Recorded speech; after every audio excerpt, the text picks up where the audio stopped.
আমার নাম অর্পিতা। বয়স ২১ বছর।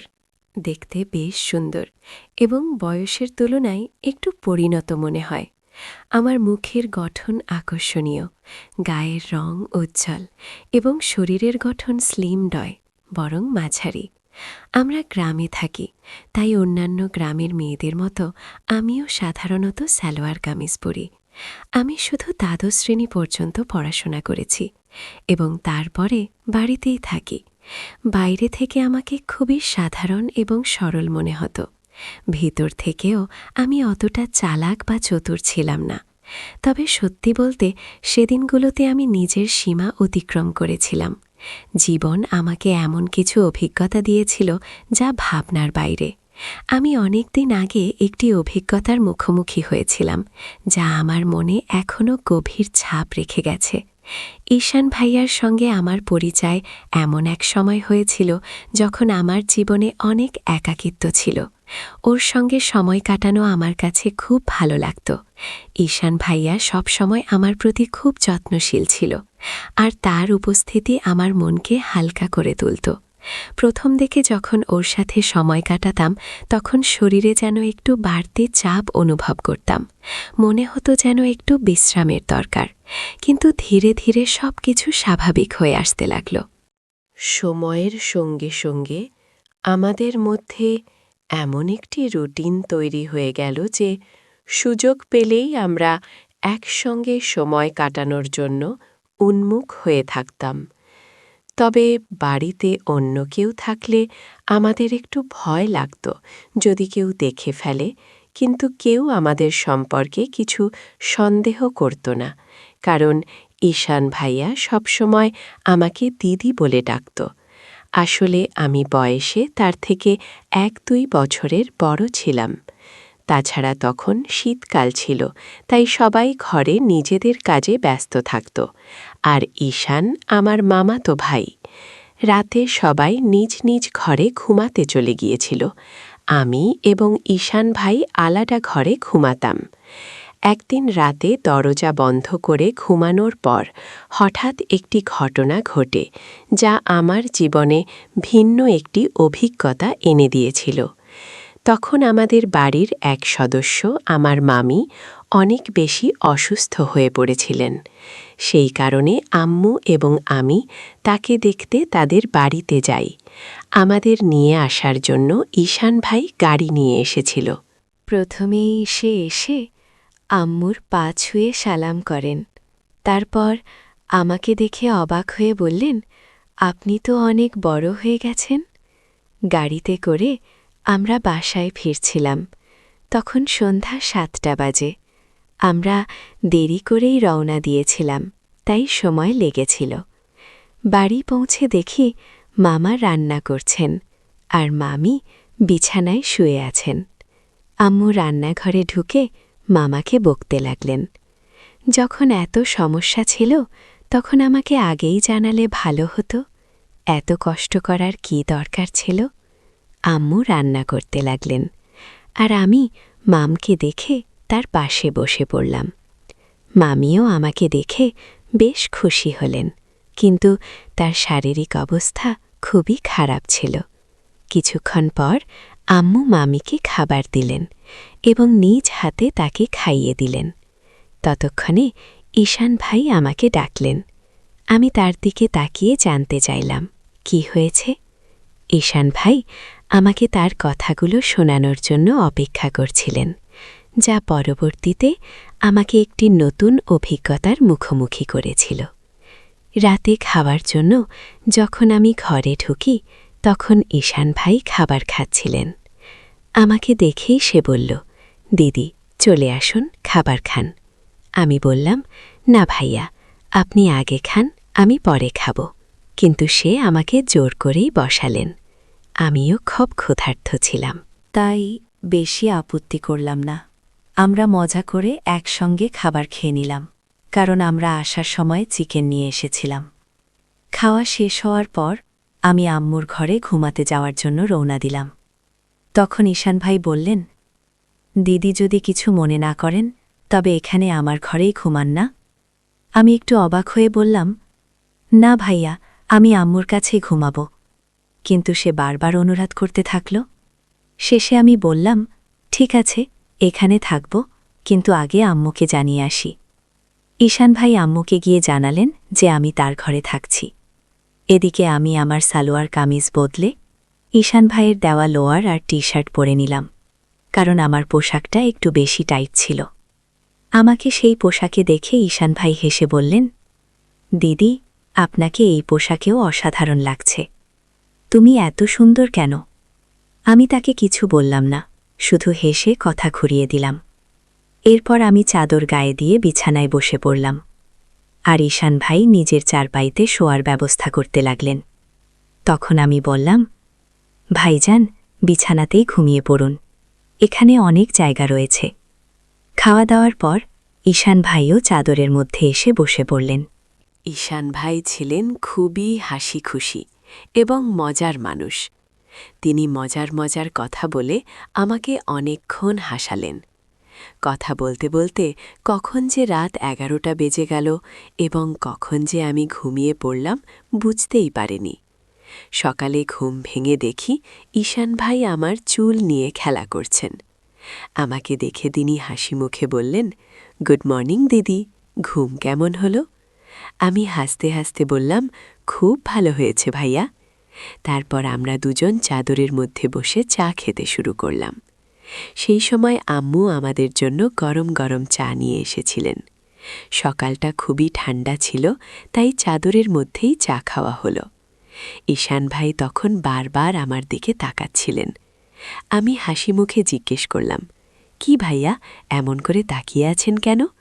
তিনি মজা করে বললেন, আপনার চোখ দুটো খুব বড় এবং সুন্দর।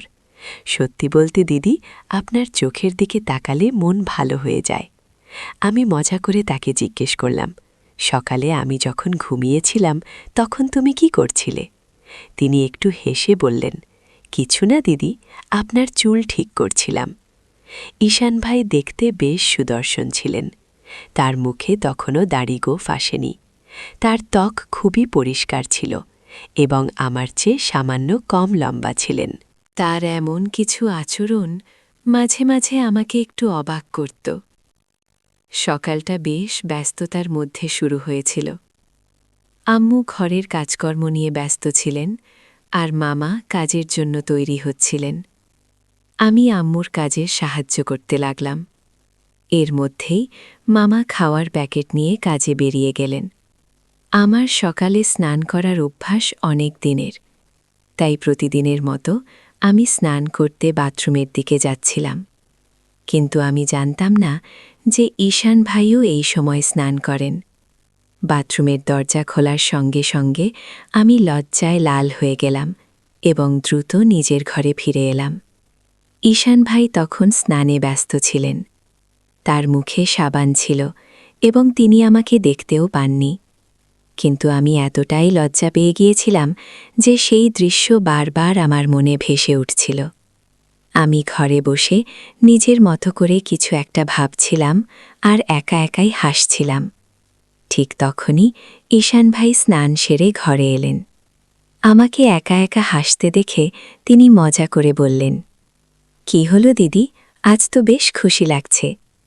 ঈশান ভাইয়ের কথা শুনে আমি একটু চুপ হয়ে গেলাম এবং বললাম, না ভাইজান, তেমন কিছু না, আপনার কথাই ভাবছিলাম। তিনি ফোন চালাতে চালাতে পাশে বসে বললেন, আমার ব্যাপারে এমন কি ভাবছিলে যে এত হাসি পাচ্ছে? আমি একটু হেসে বললাম, না ভাইজা, থাক, এটা বলার মতো কিছু নয়। কিন্তু ঈশান ভাই তখন জিদ ধরে বসলেন, না দিদি, বলো না, বললে আমি ভুল কিছু মনে করব। তখন আমি বললাম, প্লিজ ভাইজা, এটা নিয়ে আর কিছু ভাববেন না। এরপর আমি তাড়াতাড়ি উঠে স্নানে চলে গেলাম। স্নান ছেড়ে আমি নিচে হাফ প্যান্ট আর টপ পরে ফিরলাম। তখনও ঈশান ভাই সেখানেই বসেছিলেন। স্নানের সময় আমি চুলও ধুয়েছিলাম, তাই ঘরে ফিরে চুল শুকোচ্ছিলাম। মজা করার জন্য আমি জেনে বুঝেই পানি একটু ঈশান ভাইয়ের দিকে ছিটাচ্ছিলাম। এটা দেখে হঠাৎ ঈশান ভাই উঠে দাঁড়ালেন এবং আমার চুল ধরে আমাকে বিছানায় বসিয়ে দিলেন। তার আচরণে আমি রাগ করে উঠে বললাম, এটা কি হচ্ছে ঈশান? রাগের বসে আমি তার হাতে একটি মৃদু আঘাত করলাম। এরপর ঈশান ভাই কোনো কথা না বলে চুপচাপ ঘর থেকে বেরিয়ে গেলেন। তার এই আচরণে আমিও কিছুটা হতবাক হয়ে গেলাম। আমার মনে খুব আফসোস হচ্ছিল যে হয়তো আমাকে এটা করা উচিত ছিল না, কিন্তু আমি জানতাম ঈশান ভাই যা করতে যাচ্ছিলেন তাতে যদি আমি তাকে থামাতে কোনো পদক্ষেপ না নিতাম তবে হয়তো তিনি থামতেন না। এরপর আমি তাড়াতাড়ি নিজের চুল ঠিক করলাম এবং গোসল করে আম্মুর কাছে চলে গেলাম। আম্মু শুধু মামির কথা ভাবছিলেন। তিনি ওনার জন্য ওষুধ দেখিয়ে দিয়েছিলেন, গোসল করিয়ে দিয়েছিলেন এবং খাবারও প্রস্তুত করে রেখেছিলেন। তখন আম্মু বললেন, তাড়াতাড়ি ঈশানকে ডেকে আনো, সে গরম গরম খাবার খেয়ে নিক, পরে খাবার ঠান্ডা হয়ে যাবে। আমিও জানতাম যে ঈশান ভাই আমার ওপর রেগে আছেন। যখন আমি তাকে ডাকতে গেলাম দেখলাম তিনি ছাদের ওপর আছেন। ঈশান ভাই ছাদের ওপর বসে ফোনে কিছু দেখছিলেন। আমি পেছন থেকে ডাক দিলাম, ভাইয়া নিচে চলে আসো, আম্মু খাবারের জন্য ডাকছেন। কিন্তু তিনি কোনো উত্তর দিলেন না। তখন আমি আরও কাছে গিয়ে তার কাছে সরি বলতে লাগলাম, ভাইয়া দয়া করে আমাকে ক্ষমা করে দাও, রাগের মাথায় এমনটা করে ফেলেছি। তবু তিনি চুপ করে থাকলেন এবং আমাকে উপেক্ষা করতে লাগলেন। আমি আরও কাছে গিয়ে তার হাত ধরে বললাম, ভাইয়া ভুলটা শুধু আমার নয়, তোমারও। তুমি আমার চুল এত জোরে টেনে ধরেছিলে, তাই আমার রাগ উঠে গিয়েছিল। এতে এত রেগে থাকার কি হলো? প্লিজ রাগ ভেঙে ফেলো। এটা শুনে ঈশান ভাই রাগ করে তার হাত সরিয়ে উঠে দাঁড়ালেন। আমার চোখে পানি এসে গেল। আমি প্রায় কান্নার স্বরে বললাম, ভাইয়া প্লিজ এতটাও রাগ করো না। যদি সেই চরের কথাই হয় তাহলে একটা নয়, আমাকে দুটো চর মেরে, কিন্তু এমন চুপচাপ থেকো না। আমার চোখে পানি দেখে তিনি ধীরে ধীরে বললেন, আচ্ছা ঠিক আছে, কেঁদো না। তুমি কাঁদলে মোটেও ভালো লাগো না, কিন্তু তোমার হাত তোলাটা ঠিক হয়নি। ঠিক আছে, এবার নে চলো খাবার খাই। আমি আবার বললাম, তুমি আগে বল যে তুমি আমাকে মাফ করে দিয়েছ। ভাইয়া হেসে বললেন, এই যে এবার থামো, খুব বেশি মাফ চেয়ে ফেলেছ, এটা এত বড় ব্যাপারও নয়। চলো তাড়াতাড়ি নিচে যাই আমরা। আমরা দুজন নেমে আসার পর যখন আমরা নিচে গেলাম, আম্মু এবং মামি ইতিমধ্যেই খেয়ে নিয়েছেন। আম্মু তখন রান্নাঘরে কাজ গুছিয়ে নিচ্ছিলেন। আমি আর ঈশান ভাই একসঙ্গে বসে খাবার খেয়ে নিলাম। খাবার পর আমি কিছুক্ষণ মামির পাশে বসে তার সাথে কথা বলতে শুরু করলাম এবং তার শরীরের খোঁজখবর নিতে লাগলাম। এরই মধ্যে আম্মু তার কাজ শেষ করে ফিরে এলেন। আম্মু এসে বললেন, আমি আর তোমার মামি পাশের বাড়ির আন্টির সাথে দেখা করে আসি, একটু হাঁটাহাঁটিও হবে। ততক্ষণ তুমি বাসায় থাকো। ঈশানকেও বলে দিয়েছি যেন কোথাও না যায়। আমরা অল্প সময়ে ফিরে আসব। এরপর আম্মু মামিকে নিয়ে বেরিয়ে গেলেন আর আমি মামির ঘর গুছাতে শুরু করলাম। তখন ঈশান ভাইও সেখানে এসে মজা করতে লাগলেন। আমি তাকে বললাম, ভাইয়া প্লিজ একটা জিনিস এনে দাও। ঈশান ভাই বললেন, বল দিদি, কি আনব? তোমার কি ভালো লাগে? তখন আমি বললাম, আমার জন্য একটু চকলেট এনে দাও, চকলেট আমার খুব পছন্দ। ঈশান ভাই মুচকি হেসে বললেন, ঠিক আছে, তুমি ঘর পরিষ্কার করো, আমি চকলেট নিয়ে আসি। ঈশান ভাই চকলেট আনতে বেরিয়ে গেলেন আর আমি আবার ঘর পরিষ্কার করতে শুরু করলাম। ঘর গুছানোর সময় আমি যখন মামির আলমারি খুললাম তখন দেখলাম সেখানে মামির মেকআপের অনেক জিনিস রাখা আছে। সাজগোজ করার প্রতি আমার ভীষণ আগ্রহ থাকায় সেগুলো দেখেই আমার মন নেচে উঠল। সময় কাটানোর জন্য আমি মামির সাজগোজের জিনিসপত্র নিয়ে তৈরি হতে শুরু করলাম। একটু একটু মেকআপ করলাম, তারপর মামির ঝুমকা আর গয়না পরে নিলাম। আলমারির ওপর দিকে ঝুলিয়ে রাখা মামির শাড়িগুলোর মধ্যে একটি লাল শাড়ি বের করলাম এবং তা পরতে শুরু করলাম। যখন ঈশান ভাই চকলেট নিয়ে ফিরে এলেন, আমি তখন পুরোপুরি সেজেগুজে একেবারে নতুন বউয়ের মতো তৈরি। চুল খুলে নিয়েছি, লিপস্টিক লাগিয়েছি আর হাতে চুড়িও পরেছি। ঈশান ভাই যখন ঘরে ঢুকলেন, আমাকে এমন সাজে দেখে একদম হতবম্ব হয়ে গেলেন।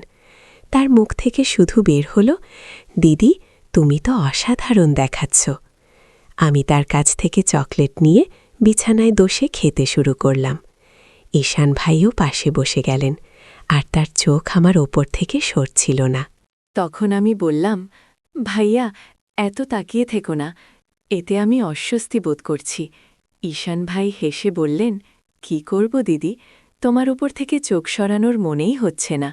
তুমি শাড়িতে এত সুন্দর দেখাচ্ছ যে মনে হচ্ছে যেন সত্যি কোনো পরী। এরপর মজা করে বললেন, মন চাইছে তোমাকে বউ বানিয়ে ফেলি। আমি বুঝতে পারছিলাম সে মুহূর্তে তার মনে কি চলছিল, কিন্তু আমি হালকা হাসি দিয়ে বিষয়টি অন্যদিকে খুইয়ে দিলাম। আমি মজা করে ঈশান ভাইকে বললাম, তাহলে আর থেমে কেন, বল আমাকে স্ত্রী বানিয়ে কি করবে? ঈশান ভাই একটু হেসে বললেন, থাক দিদি, জানি তুমি ইচ্ছে করেই ভান করছ। আমি তখন বললাম, তুমি কি তাহলে তোমার দিদিরই সুযোগ নিতে চাও? জানো, যদি আম্মু জানেন বা মামা জানতে পারেন আমাদের কি অবস্থা হবে? ভাইয়া বললেন, দিদি, এত ভাবনার কিছু নেই, আমরা তো ঘরেই আছি, আর কেউ জানতে পারবে না। তুমি শুধু একবার হ্যাঁ বল, আমি সব সামলে নেব। আমি মুচকি হেসে বললাম, তাহলে আগে বল, তুমি কি আমার এই শাড়ি দেখে এত কথা বলছ, নাকি আগে থেকেই এমন ভাবনা ছিল? ঈশান ভাই হেসে বললেন, সত্যি বলতে, তুমি যখন এসেছ তখন থেকেই মনে হচ্ছিল তুমি যদি একবার রাজি হও সব সহজ হয়ে যাবে। আমি মজা করে বললাম, ঠিক আছে, যখন তুমি চাও আমি তোমার কথা শুনি, তাহলে তোমার দায়িত্ব ভালো করে পালন করো। এই কথায় ভাইয়া খুব খুশি হয়ে বলল, ধন্যবাদ দিদি, জানতাম তুমি আমাকে না করবে না। তুমি সত্যিই সেরা। আমি বললাম, থামো তো, এত প্রশংসা করার দরকার নেই, আর সন্ধ্যায় আমার জন্য চকলেট আনতে ভুলবে না। ভাইয়া বলল, ঠিক আছে দিদি, যা চাইবে সব আনব, একটু অপেক্ষা করো। ঈশান ভাই বেরিয়ে যাওয়ার পর আমি একটু অস্বস্তি অনুভব করলাম। যখন তিনি ফিরে এলেন, আমি বললাম, ভাইয়া, এই মুহূর্তে আমার একটু অসুবিধে হচ্ছে, সন্ধ্যায় এই বিষয়ে কথা বলবো, আর এখন আমাকে সময় দাও, ঠিক আছে? কিন্তু ঈশান ভাই আমার কথাই থামল না। সে শান্ত গলায় বলল, দিদি, এত ভাবছ কেন? ভয় পাওয়ার কিছু নেই, সব ঠিক থাকবে। তবে যদি তোমার অস্বস্তি হয়? আমি মুচকি হেসে বললাম, অস্বস্তি হলে তুমি চোখ বন্ধ করে নিতে পারো, তাই না? আমিও চোখ বন্ধ করলাম। সেই মুহূর্তে ঈশান ভাই কিছু বলতে যাচ্ছিল, কিন্তু ঠিক তখনই দরজায় হঠাৎ করে নানা শব্দ হল। আমরা দুজনেই থমকে গেলাম। কিছুক্ষণ পর বাইরে থেকে আম্মুর গলা শোনা গেল, কেউ কি ঘরে আছো, দরজা খুলবে? না। আমি সঙ্গে সঙ্গে বিছানা থেকে উঠে দাঁড়ালাম, কারণ আমি শাড়ি পরে পুরো সাজগোজ করেছিলাম, আর উপরে ছিলাম মামির ঘরে। ঈশান ভাইয়েরও মেজাজ পুরো নষ্ট হয়ে গেল, কিন্তু ভাইয়ার মুখ দেখে আমার ভেতরে ভেতরে হাসি পেয়ে যাচ্ছিল। তৎক্ষণাৎ আমি ঈশান ভাইকে ঘর থেকে বের করে দিলাম, নিজেও শাড়ি খুলে নর্মাল কাপড় পরে নিলাম। তারপর আবার ঘর গোছানো শুরু করলাম।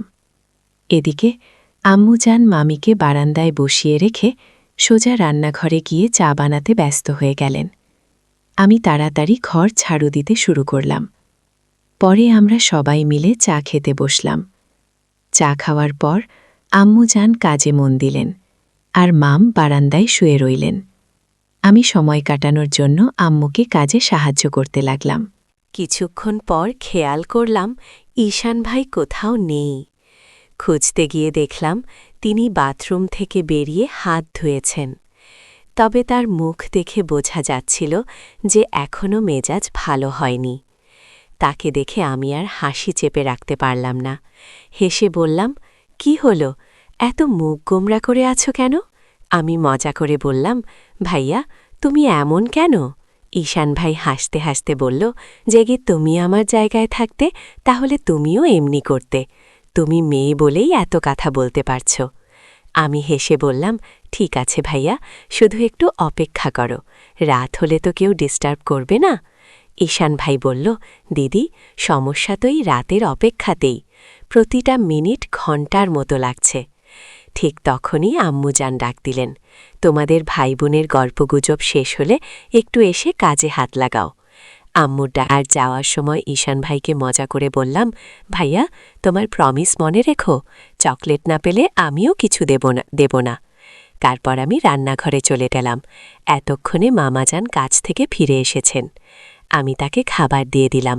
মামাজান কাজ থেকে খুব ক্লান্ত হয়ে ফেলেন, তাই আমাদের সাথে অল্প সময় বসেন এবং দ্রুত ঘুমিয়ে পড়েন। এদিকে আম্মু মামকে খাবার খাওয়াতে লাগলেন এবং তার ওষুধও দিয়ে দিলেন।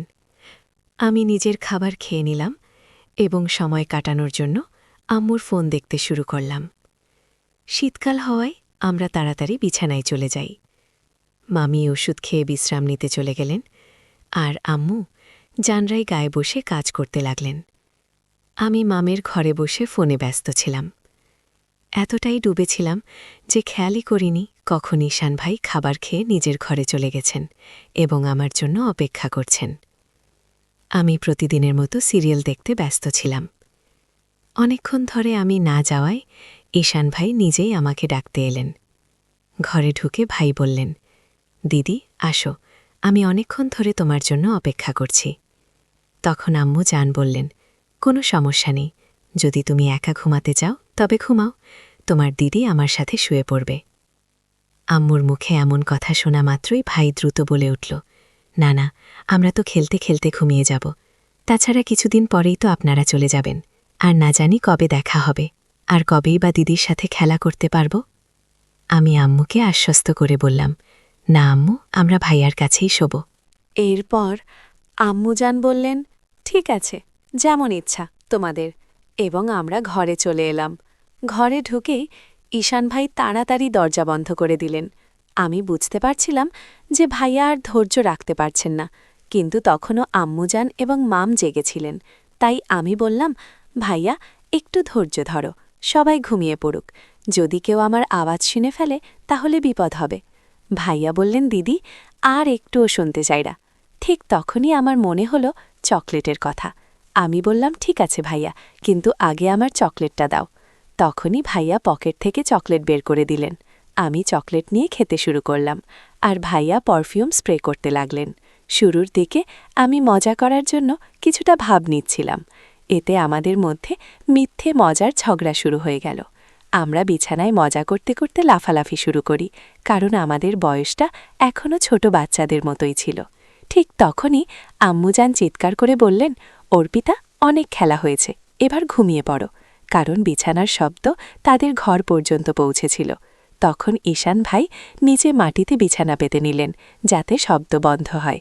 এরপর ভাইয়া আমাকে রাত 4টে পর্যন্ত ঘুমাতে দিল না। প্রতিদিনই সে আমার আশপাশে ঘোরাঘুরি করছিল, এমনকি এখন তো সে নিয়ম করে আমাকে চকলেটও এনে দিচ্ছে। ভাইয়া তখন আমার সব কাজ করে দিত, আমি যা চাইতাম সে হাসি মুখে করে দিত, তাই আমিও মজা নিতে শুরু করেছিলাম। কখনো তাকে দিয়ে পায়ের ব্যথা কমানোর মেসেজ করাতাম, কখনো মাথায় মালিশ করাতাম, মাঝে মধ্যে মজা করে তাকে হালকা মেরে দিতাম, আর তার ফোনে সারা দিন সিরিয়াল দেখে কাটাতাম। 3-4 দিন পর ভাইয়ার আচরণ আরও বদলে গেল। সে আমার প্রতিটা কথা শুনত, তাই আমিও তাকে বেশি কিছু বলতে আর না পারতাম। আমরা বাড়িতে একদিন দুপুরে একসঙ্গে বেশ আনন্দ করলাম। সেদিন বাড়িতে কেউ ছিল না। ভাইয়া পুরো দিন আমাকে কোথাও বসতে দিল না, সব সময় তার কাছে রেখেছিল। এই ঘটনার পর থেকে আমি আর ভাইয়া খুব স্বাভাবিক হয়ে গেলাম। যখনই তার ইচ্ছে হতো সে আমাকে ঘরে ডেকে নিত, আর আমিও এতে অভ্যস্ত হয়ে গিয়েছিলাম। সেসব দিনগুলো আমরা সত্যিই খুব উপভোগ করেছিলাম। কিন্তু জীবনের প্রতিটা সুখ দিনের পর একটা খারাপ সময় আসেই, আর এই খারাপ সময়টা এলো ভাইয়ার কারণেই। 5 দিন পর আমাদের গ্রামে ফেরার সময় হলো। মামি তখন অনেকটাই সুস্থ হয়ে গিয়েছিলেন, আর আমাদেরও সেখানে অনেক দিন হয়ে গিয়েছিল। আম্মু হঠাৎ করে ফেরার সিদ্ধান্ত নিলেন। আমাকে বা মামাজকে কিছুই জানাননি। যখন আমি আর ভাইয়া এটা জানলাম, আমাদের একেবারেই ভালো লাগেনি। তখন ভাইয়া বলল, দিদি, যাওয়ার আগে শেষবারের মতো একটু সময় দাও না। কে জানে তুমি আবার কবে আসবে। আমিও ভেতরে ভেতরে রাজি ছিলাম। কিন্তু একদিন আমাদের বাসায় সবাই ছিল, এমনকি মায়ের ভাই আমার মামাও এসেছিলেন, কারণ তিনি আমাদের বাসস্ট্যান্ডে পৌঁছে দিতে যাচ্ছিলেন। সেই দিনটি আমার জীবনে অনেক বড় শিক্ষা দিয়ে গেছে। আমার বড় ভাইয়ের সাথে আমার কিছু ভুল বোঝাবুঝি হয়েছিল। আমি তাকে বোঝানোর চেষ্টা করছিলাম যে আমাদের আচরণে সবাই যেন বিরক্ত না হয়, কিন্তু হঠাৎ করে এমন কিছু ঘটে যায় যা আমি কখনো কল্পনাও করিনি। আমরা খুব ভুল সময়ে ভুল জায়গায় ছিলাম, এমনকি আমরা এতটাই সতর্ক ছিলাম না যে দরজাটিও ভালোভাবে বন্ধ করতে ভুলে গিয়েছিলাম। হঠাৎ মামা এসে পরিস্থিতি দেখেন। আমি ভয়ে কেঁপে উঠি এবং সঙ্গে সঙ্গে সেখান থেকে সরে যাই। মামা অনেক রাগ করেছিলেন, কিন্তু তিনি ধৈর্য ধরেছিলেন। মা এসে পুরো বিষয়টি সামলান। তিনি আমাদের ভুলগুলো বুঝিয়ে দেন এবং সেই দিনটি আমাকে অনেক বড় শিক্ষা দেয়। পরিবারের সবার ভালোবাসা এবং সহযোগিতায় আমরা পরিস্থিতি সামলে নিই। এরপর থেকে আমি নিজের ভুল থেকে শিখেছি। সেই ঘটনার পরে আমি আর কখনো এমন কিছু করতে চাইনি যা আমার পরিবারকে বিব্রত বা ক্ষতিগ্রস্ত করতে পারে। বন্ধুরা, আমাদের জীবনে ভুল হতে পারে, কিন্তু তা থেকে শিখে নেওয়ার সবচেয়ে গুরুত্বপূর্ণ। আপনাদের জীবনেও যদি কখনো এমন কোনো পরিস্থিতি আসে, তাহলে সেটি সামলে নিতে চেষ্টা করবেন এবং পরিবারের সঙ্গে সব সময় খোলামেলা আলোচনা করবেন। গল্পটি আমাদের শেখায় যে যে কোনো সম্পর্কের মধ্যে সীমারেখা থাকা গুরুত্বপূর্ণ। অত্যধিক ঘনিষ্ঠতা কখনো কখনো ভুল বোঝাবুঝির কারণ হতে পারে। তাই আমাদের উচিত সবসময় নিজের এবং অন্যের স্বাচ্ছন্দ্যকে প্রাধান্য দেওয়া। পরিবারের পরিবেশ এবং সম্পর্কের প্রতি সম্মানজনক আচরণ অত্যন্ত গুরুত্বপূর্ণ। আমাদের কাজ বা আচরণ যেন পরিবারের কারোর জন্য বিব্রতকর না হয়, তা নিশ্চিত করা দরকার। মানুষ মাত্রই ভুল হতে পারে, কিন্তু সেই ভুল থেকে শিক্ষা নেওয়া এবং ভবিষ্যতে সঠিক সিদ্ধান্ত নেওয়া একজন ব্যক্তির পরিণত মানসিকতা।